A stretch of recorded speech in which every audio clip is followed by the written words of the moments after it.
பொதுஜன பிரமுனுடைய அரசியல் பிரபலமாக கருதி கொள்கின்ற சாந்த பண்டார் அவர்கள் ஒரு முக்கியமான விடயத்தை தெரிவித்திருந்தார். நாமல் ராஜபக்ச அவர்களுக்கு கொலை மிரட்டல்கள் அல்லது நாமல் ராஜபக்ச கொலை செய்யப்படலாம் என்கின்ற விடயத்தை அவர் தெளிவுபடுத்தியிருந்தார். என்ன காரணம் என்று பார்த்தீங்கன்னா, இந்த பாதாள உலக குழுக்களோட இவர் சம்பந்தப்பட்டிருக்கின்றார் என்கின்ற தகவல்களை வெளியில் சொல்வதன் மூலமாக கிட்டத்தட்ட இந்த அரசாங்கம் இந்த விடயத்தில் நாமல் ராஜபக்சவின் பெயரை அடிக்கடி பாவித்திருந்தார்கள். குறிப்பாக இந்த பாதாள உலக குழுக்கள் என்ற கைதுக்கு பின்னர் அவர்களுடைய தொலைபேசியில் நாமல் என்கின்ற ஒரு பெயர் இருக்கின்றது என்கின்ற விடயங்களை தெரிவித்திருந்தார்கள். அதை வைத்துக்கொண்டுதான் இந்த சாந்த பண்டார் அவர்கள் இந்த விடயங்களை தெளிவுபடுத்தியிருந்தார்.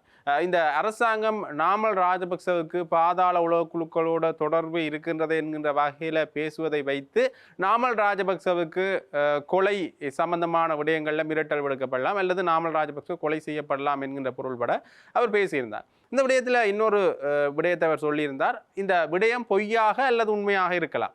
இந்த விடயம் அவர் பாதாள உலக குழுக்களோட பழகியிருந்தார் அல்லது தொடர்பு இருக்கின்றது என்பது அது பொய்யாகவும் உண்மையாகவும் இருக்கலாம். ஆனால் இந்த விஷயம் வெளியில் தெரிய வருகின்ற பொழுது, அதாவது இந்த விடயங்களை அவர்கள் வெளிப்படுத்துகின்ற பொழுது இதால் எதிரணியினருக்கு, அதாவது இவர் ஏற்கனவே இன்னொரு பாதாள உலக குழுவோட தொடர்பு இருக்கிறார் என்ற தகவல்கள் பரப்பப்படுகின்ற பொழுது அல்லது அந்த விஷயங்கள் வெளியில் தெரிவிக்கப்படுகின்ற பொழுது அதற்கு எதிரான குழு இவரை கொலை செய்யலாம் என்கின்ற பொருள்பட பேசியிருந்தார். கிட்டத்தட்ட ஏதோ ஒரு வகையில் அவர்களே இந்த தொடர்புகள் இருக்கின்றது என்கின்ற ஒரு பாணியில் சொல்கின்றார்களோ இல்லது ஏதோ ஒரு வகையில் அவர்களுடைய பேச்சின்ற பொருள் அப்படித்தான் தொனிக்கின்றதோ என்கின்ற இன்னொரு கேள்வி ஒன்று எழுந்திருக்கின்றது.